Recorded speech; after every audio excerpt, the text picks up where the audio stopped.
Secondary memory. Secondary memory को auxiliary memory या backup memory भी कहा जाता है। ये अगेन एक नॉन वोलेटाइल मेमोरी होती है, मतलब पावर ऑफ होने के बाद भी ये डेटा को स्टोर करके रखती है। इसका मेन यूज होता है लार्ज अमाउंट ऑफ डेटा को स्टोर करने के लिए। यहाँ जो डेटा स्टोर होता है वो परमानेंट नेचर का होता है। लेकिन एक इंपॉर्टेंट बात है, सेकेंडरी मेमोरी प्राइमरी मेमोरी से स्लो होती है, ये आपको याद रखना होगा। और सीपीयू इसको डायरेक्टली एक्सेस नहीं कर सकता। पहले डेटा सेकेंडरी मेमोरी से मेन मेमोरी में आता है, यानी रैम में आता है, और फिर सीपीयू उस डेटा को एक्सेस करता है। Now what are the characteristics of secondary memory? तो सबसे पहला जो पॉइंट है दैट इज ये स्लो मेमोरी होती है लेकिन रीयूजेबल होती है।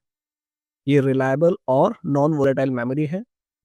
जैसे कि हम पढ़ चुके हैं ऊपर कि non volatile means data permanently store होता है पावर ऑफ होने के बाद भी। ये प्राइमरी मेमोरी से चीपर होती है। इसकी स्टोरेज कैपेसिटी काफ़ी लार्ज होती है। कंप्यूटर सिस्टम सेकेंडरी मेमोरी के बिना भी रन कर सकता है। एंड नेक्स्ट पॉइंट और सबसे इंपॉर्टेंट, पावर ऑफ होने पर भी डेटा परमानेंटली स्टोर होता है। नाउ अब बात करते हैं टाइप्स ऑफ सेकेंडरी मेमोरी की। सेकेंडरी मेमोरी को मेनली 3 टाइप्स में डिवाइड किया जाता है: मैग्नेटिक टेप, मैग्नेटिक डिस्क और ऑप्टिकल डिस्क। चलिए इन्हें एक एक करके सिंपल तरीके से समझते हैं। सबसे पहला है मैग्नेटिक टेप। एक लंबी प्लास्टिक स्ट्रिप होती है जिसके ऊपर मैग्नेटिक कोटिंग होती है। इसमें डेटा सीक्वेंशियल फॉर्म में स्टोर होता है, मतलब एक के बाद एक। डेटा को स्मॉल मैग्नेटिक पार्ट्स में स्टोर किया जाता है जिसे रिकॉर्ड्स कहते हैं।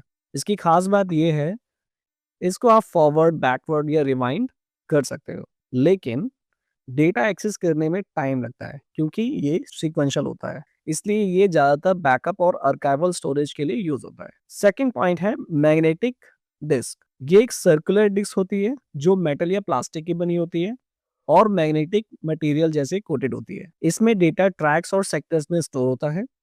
ट्रैक्स सर्कुलर रिंग्स होते हैं और सेक्टर्स उनके छोटे पार्ट्स होते हैं।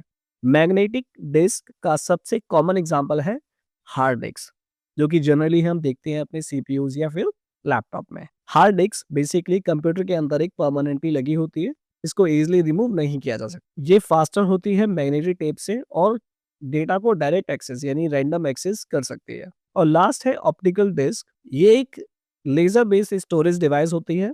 इसमें डेटा को रीड और राइट करने के लिए लेजर टेक्नोलॉजी का यूज करना होता है। इसकी खास बात यह है कि अफोर्डेबल होती है, इसकी लाइफ काफी लॉन्ग होती है और इसे इजीली कंप्यूटर से निकाल कर यूज किया जा सकता है। एग्जांपल जैसे सीडी, डीवीडी, ब्लू-रे डिस्क। उम्मीद करता हूँ कि आपको वीडियो से कुछ नया सीखने को मिला होगा। अगर आपको वीडियो पसंद आई हो तो लाइक जरूर करें, अपने दोस्तों के साथ शेयर करें, और अगर आपके पास कोई सजेशंस हो तो कमेंट करके ज़रूर बताएं कि हम अपनी वीडियो को किस तरह से बेहतर बना सकते हैं।